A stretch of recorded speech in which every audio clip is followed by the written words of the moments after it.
કે ફોર કૃષ્ણ હવે એ જગ્યાએ પહોંચી ગયો છે. જીવનભર જન્મથી શરૂ કરીને મૃત્યુ સુધી આ કોઈને સમજાયો નથી. ક્યારે? તમારી બધી ગણતરીઓ, ધારણાઓ ખોટી પાડી દેશે.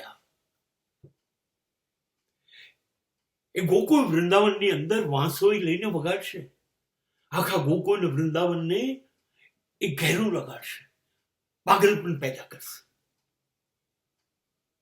આજે કૃષ્ણનો વાંસળી સાથેનો સંબંધ અતૂટ છે. અને એ જ કૃષ્ણ,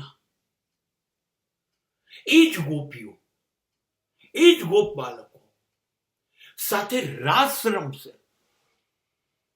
દરેક ગોપીને એવું થાય છે કે મારો છે કૃષ્ણ ને મારી જોડે જ રાસ રમે છે.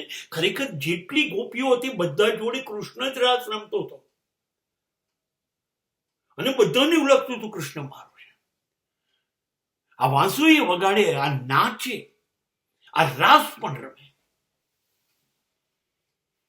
કોને સમજાશે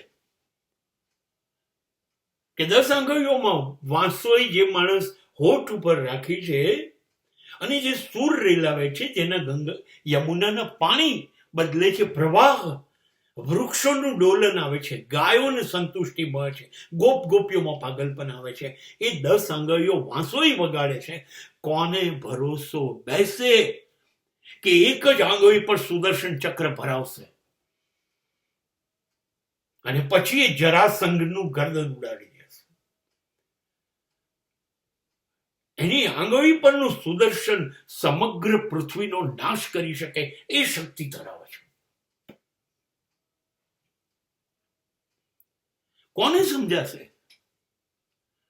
જઈને કૌરવ સભામાં જઈને કહે છે, હું હાથ જોડું છું, અમારે રાજ નથી જોઈતું, ખાલી 5 ગામ આપો.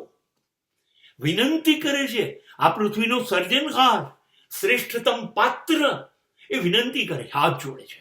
અને આ લોકો એનું અપમાન કરે છે, નથી માનતા. તમે વિચાર કરો, લોકો એ જમાનામાં કૃષ્ણનું પણ માનતા નહોતા, તો પણ વિનંતી કરે છે. આ છે કૃષ્ણ. અને છેલ્લો પ્રયત્ન કર્યા પછી કહી દે છે, હવે ભોગવી લેજો. ડરતો નથી. એ ભીષ્મથી, દ્રોણાચાર્યથી, દુર્યોધનથી, દુશાસનથી, કર્ણથી, અરે લાખો સૈનિકોથી કોઈથી ડરતો નથી. મળીએ છે. વાંસળી વગાડનારો, વિનંતી કરનારો, રાસ રમનારો માણસ કહીને આવે છે, આ જાઓ કુરુક્ષેત્રના મેદાનમાં, જોઈ લેશું. અને સર્વનાશ કરી બતાવે છે.